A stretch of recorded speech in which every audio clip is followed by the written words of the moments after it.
Hello, YouTube.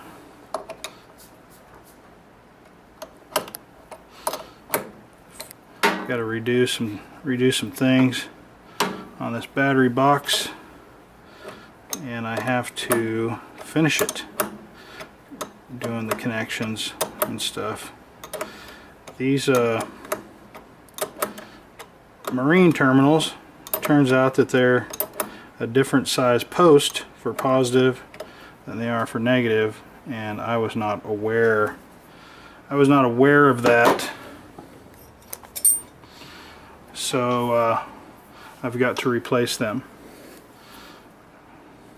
I got to be very careful here getting these out of here. Okay, so there's one of them. Those are not going to work for my purposes. I'm a little concerned about this one because this one was a bitch to get on. This one was a bitch to get on, so I'm sure it's going to be a bitch to get back off.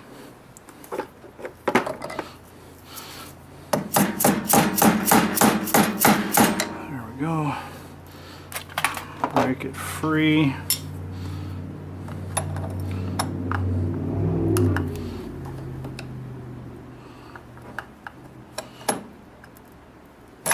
There we go. Got it off a little easier than I was expecting, which is good.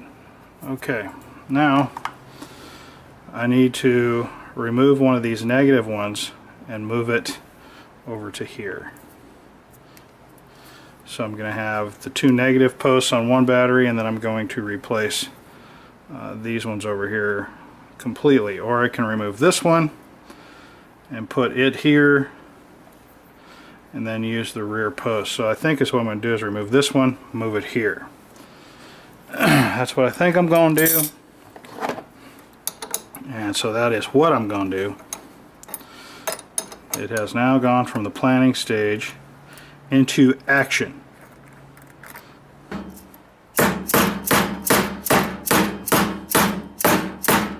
Yeah, it looks like you can, in fact, spread these enough to get them on. Okay, well, there's good news. So I got one on, and that's, you know, with this this almost completely all the way out. Okay, so that's back on, and I didn't have to remove this. I actually pulled the terminal off of here and put it here, and then put this, yeah, so it was just ring around the rosy here. That's basically what it amounted to. But it worked. This one would not, this one was not spread open as wide. That's what she said. Oh, whoops. Almost made a mistake. Almost made a mistake. Dude, I'm a bit retarded, so I'm gonna have to cut all that out. All of my retardedness. Thank God for the magic of editing at this point. Okay, so this goes on here. Now I wonder if there is a size difference. Look at that.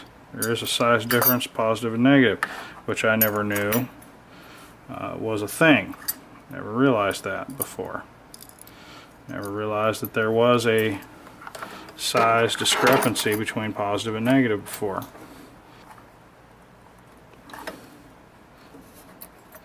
Okay.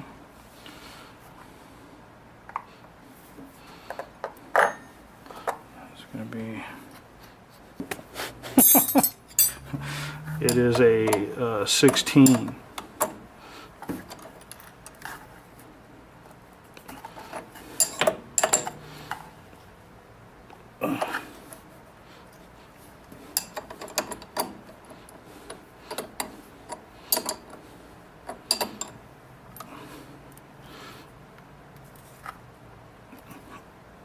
Okay, so we're all connected up. I do not know how I'm going to get around, how I'm going to tighten up those. Gonna have to be a nut driver of some kind to get in there. Here's my fuse for my inverter. Right there. Got me a 150 amp fuse is what I'm going to use for the inverter. And the reason being is because I don't plan to use the full capacity of the inverter. So well, that's the right size right there, so it's got to be the right size here too. Okay guys, I'm back and I had to fiddle around with these battery terminal connections to where it was getting long and super boring, so I just went ahead and whipped them out. But really tedious, but got it done. Now I'm installing the fuse and trying to get it into this tight spot right here. Let me see if I can get this moved over just a little bit.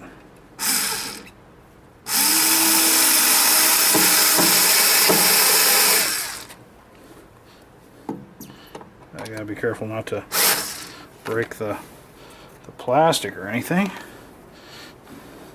I'm just trying to screw them down. Now what do I do with the other screw? Right there it is. So anyway, try to get this one snuck by the cable that I've already installed. It's going to be a bit of a trick.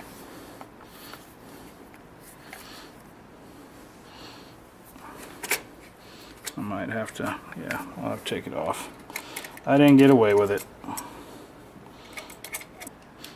Okay.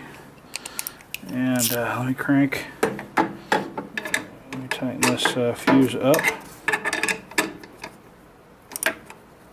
Get a couple of little snuggins just to make sure it's got a good connection. And then we'll take the other side off and connect it. So that should be good to go. So now it's just a matter of attaching this in and this in. So we'll attach positive first.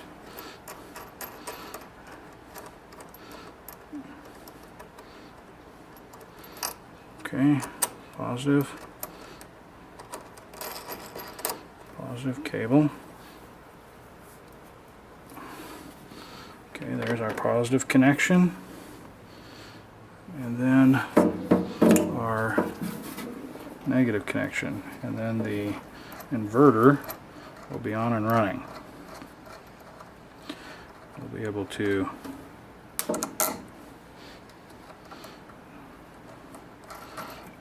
start running some. Damn it. Okay, so that's on there pretty tight. Negative cable is on, positive cable is connected, and we should be good to go. So let's run an initial test, see if we've got a working unit. And this is a tight space right here.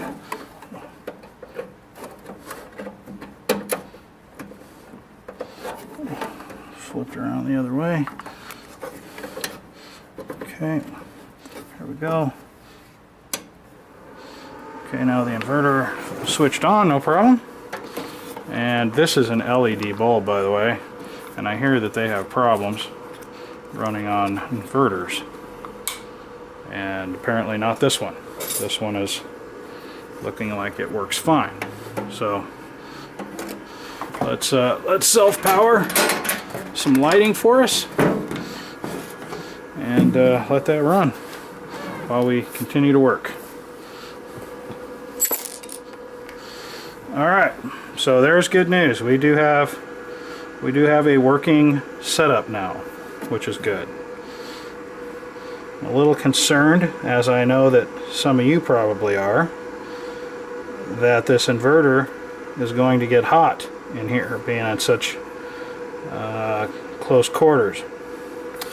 And we'll address that if we have to later. I've already got a contingency plan if that happens.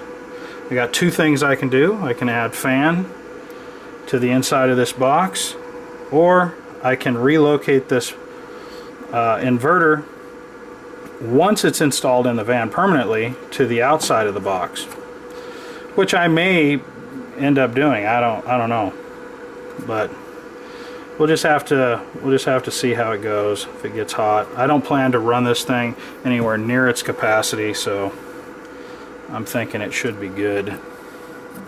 Alright, so now let's power up the 12 volt. Let's get that going.